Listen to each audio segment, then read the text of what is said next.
What is going on, y'all? It is the Caveman back at it again with another video. You guys know what today is. Today is Thursday. We're talking game picks. We do this each and every Thursday. You guys know the drill. It's pretty self-explanatory. Just going to go through each and every game on the Week 13 slate and tell you who I think is going to win and why. Before we get into that, Mott's applesauce. If you're ever hungry, thirsty, whatever it might be, Mott's applesauce will satisfy whatever satisfying you need to satisfy the Caveman guarantee. I promise it will never fail you. Also, another quick side note, I'm thinking about doing a live stream before the games on Sunday, maybe from like 10 a.m. Eastern to noon Eastern, something in that time frame. If you're interested and you think you'd hop into something like that, please let me know down in the comment section below. Anyways, we're talking about game picks. You guys know I like to go back and reflect on how I did the week prior. Week number 12. Well, that was my worst week to date. I went 7-8.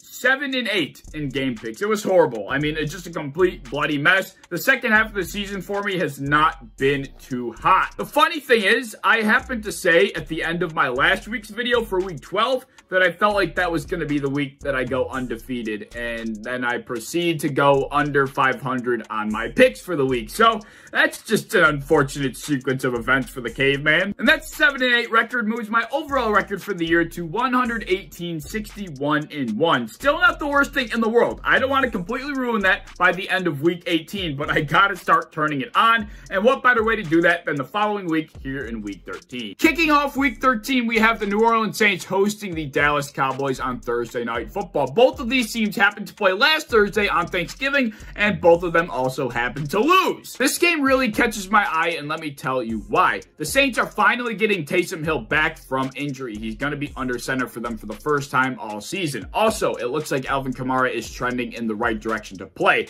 If they're able to get a little bit healthier, I think they're going to give the Dallas Cowboys a little bit more hell than they're ready for. Either way, I think the Dallas Cowboys are the superior football team. They should come out on top in this one, regardless if Taysom Hill or Trevor Siemian is playing. So I'm going to go with the Dallas Cowboys here. But I would not be surprised if the New Orleans Saints pulled out a little bit of an upset on their own home field. Moving into our Sunday series of games, our first matchup on tap is the Detroit Lions hosting the Minnesota Vikings. Now, the Detroit Lions had one of their better opportunities to break their winless streak this season last week in Week 12 against the Chicago Bears on Thanksgiving. The Chicago Bears were far from healthy last week. They were missing Allen Robinson, Justin Fields, and Akeem Hicks, not to mention that Khalil Mack is out for the season after he suffered a foot injury, and now he's having surgery. So, I mean, that team was about as battered down as it gets, and the Detroit Lions still couldn't seize their opportunity. Granted, even if they did win that game, I don't think I give them much of a chance here against the Vikings. The Vikings are just much more superior on the offense and defensive side of the ball.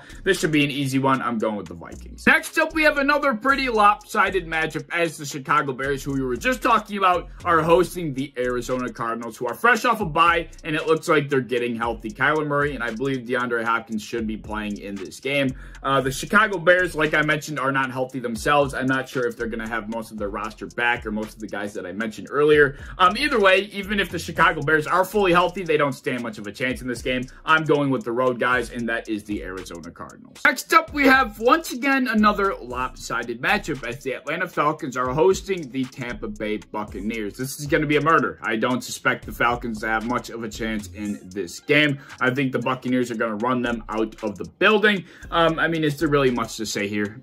I mean, come on. Next, we have, guess what? Another lopsided matchup. I feel like a broken record. The Indianapolis Colts are traveling to Houston to take on the Texans.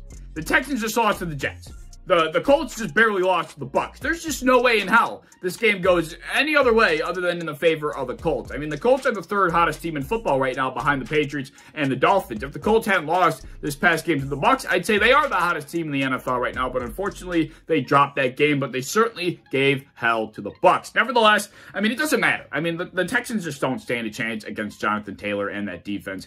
This is Colts all the way. This next game is a little bit better than the previous, as we have the Philadelphia Eagles traveling to New Jersey to take on the Jets. I haven't decided if this game is going to be a blowout or if it's going to be close, but either way, it's going to go in favor of the Eagles. Now, I get why you might be thinking that the Jets have a chance in this game, considering that they beat the Texans last week and the Eagles lost to the Giants last week, but I think the Eagles are going to come out pissed off that they lost to their divisional rival in the Giants, and they're going to come and lay it all out against the Jets. I just don't think the Jets have much of a chance here, and Zach Wilson, in my opinion, is somehow a worse quarterback than Joe Flacco and Mike White at this moment in time. I understand he's young, but still, he kills Elijah Moore's fantasy value. Now, this next game is going to be a good one as the Cincinnati Bengals are hosting the Los Angeles Chargers. And as you can tell by my bandana colors, I am taking the Cincinnati Bengals. If you haven't noticed, this is actually the first home team I have taken in this entire video, funny enough. I just got to stop betting against the Bengals. I took the Steelers last week. I took the Raiders against them the week before, and they've proven me wrong each and every time. I don't think the Bengals are Super Bowl contenders. I think at best they're like a divisional round team. I don't think Joe Burrow and that group of guys is old enough yet. They don't have the experience. I know some people are considering them Super Bowl contenders, which I think is absolutely ludicrous. The team they're going up against is somewhat in that same boat. Just a young group of guys still trying to find that experience. Except the Chargers are by far the most inconsistent football team in the entire league. So, you know, this game, even though I'm taking the Bengals, I could easily see this going in favor of the Chargers. But who knows with the Chargers? You never know what team is going to show up. Moving on, we have a game that's going to be completely dog shit, but that's exactly why it might be entertaining, as the Miami Dolphins are hosting the New York Giants. The Miami Dolphins are the second hottest team in football right now. They went from 1-7 to 5-7. They are on a little bit of a win streak right now. They just completely and utterly decimated a Cam Newton-led Carolina Panthers team. Like, they plowed them into the ground. They made Cam Newton look like a peewee quarterback. And the New York Giants, although they did just beat the Eagles like we were just talking about, they're not going to have Daniel Jones this week. Mike Glennon is starting, as if I needed another reason to take the Dolphins. I was given one, so yeah, there we go. Dolphins all the way. Transferring into our afternoon window, we have the Las Vegas Raiders hosting the Washington football team. And this game piques my interest because both of these teams are coming off of humongous wins back in Week 12. The Las Vegas Raiders took down the Dallas Cowboys on Thanksgiving in an overtime thriller. Meanwhile, the Washington football team took down the Seattle Seahawks on Monday Night Football in a victory that I would also consider to be an upset. I thought that was going to be the game where the Seattle Seahawks get right and Russell Wilson starts to return back to Russell Wilson form that we all know and love, but that certainly was not the case. Nevertheless, it looks like the football team has been playing better as of late, with Antonio Gibson and Logan Thomas finally getting healthy, their defense looking a bit stiffer, and Taylor Heineke playing smarter football. I give them a chance in this game. But the Las Vegas Raiders, they can play hot and cold football. If you catch them on a good day, it's going to be tough to beat them, especially at home. But without Darren Waller, their pass-catching unit is certainly going to get changed up. They added Deshaun Jackson just a couple weeks ago, and he's added a new dimension. But losing Darren Waller, that's just a loss that you can't make up. Either way, I am still going to go with the Las Vegas Raiders here. I think they are the superior football team, and it will be a very good game kicking off our afternoon slate. Moving on, the next game we got is a big divisional matchup in the AFC North, as the Pittsburgh Steelers are hosting the Baltimore Ravens.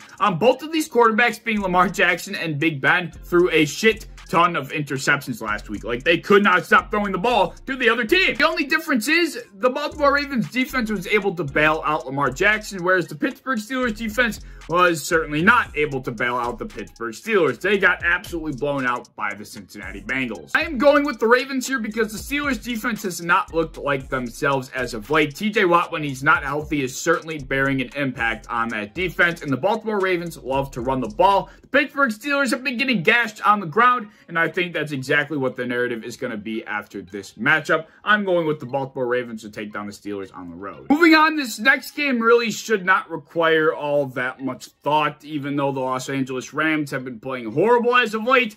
I don't think they'll stoop as low as to losing to the Jacksonville Jaguars. That would be an absolute catastrophe for one of the greatest rosters, one of the most talented teams to ever be assembled. Could you imagine if the Rams lost this game?